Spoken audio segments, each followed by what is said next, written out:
माघ मास के महात्म्य का 19वां अध्याय आगे इस प्रकार है। वह पांचों कन्याएं इस प्रकार विलाप करती हुई बहुत देर तक प्रतीक्षा करके अपने घर लौट आईं। जब घर में आईं तो अपनी माताओं से कहा कि इतना विलंब तुमने क्यों कर दिया। तब उन्होंने उत्तर दिया कि हम किन्नरियों के साथ क्रीड़ा करती हुई सरोवर पर थीं और कहने लगी कि आज हम थक गई थी और जाकर लेट गईं। वशिष्ठ जी कहते हैं कि इस प्रकार आशय को छुपाकर वह विरह की मारी पड़ गईं। उन्होंने घर में आकर किसी प्रकार की क्रीड़ा नहीं की। वह रात्रि उनको एक युग के समान बीती।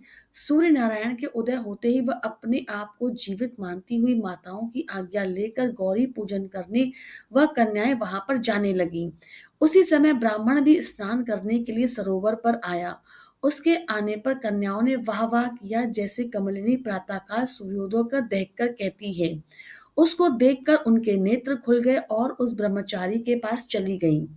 आपस में एक दूसरे का हाथ पकड़कर चारों तरफ से उसको घेर लिया और कहने लगी कि मूर्ख, उस दिन तू भाग गया था लेकिन आज नहीं भाग सकता। हम लोगों ने तुमको घेर लिया है।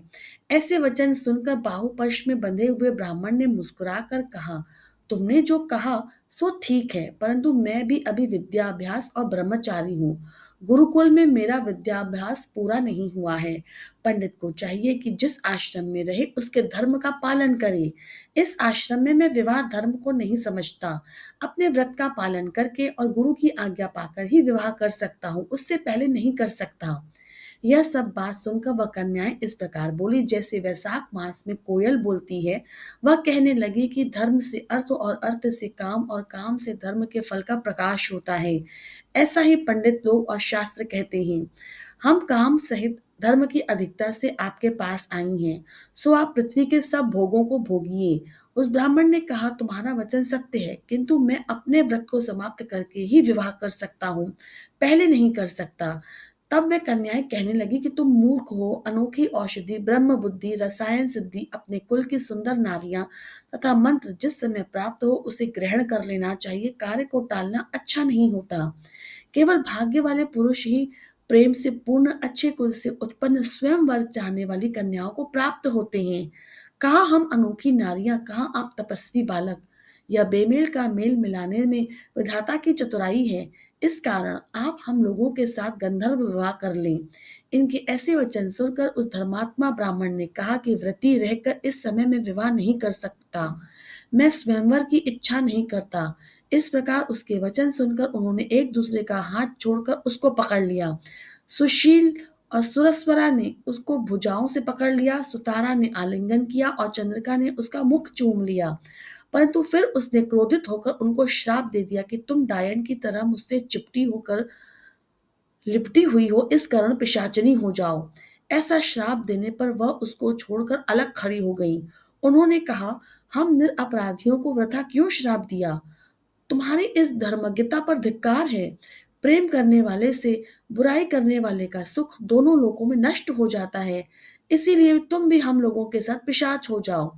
तब वे आपस के क्रोध से उस सरोवर पर पिशाच पिशाचनी हो गए और बस पिशाच पिशाचनी कठिन शब्दों से चिल्लाते हुए अपने कर्मों को भोगने लगे।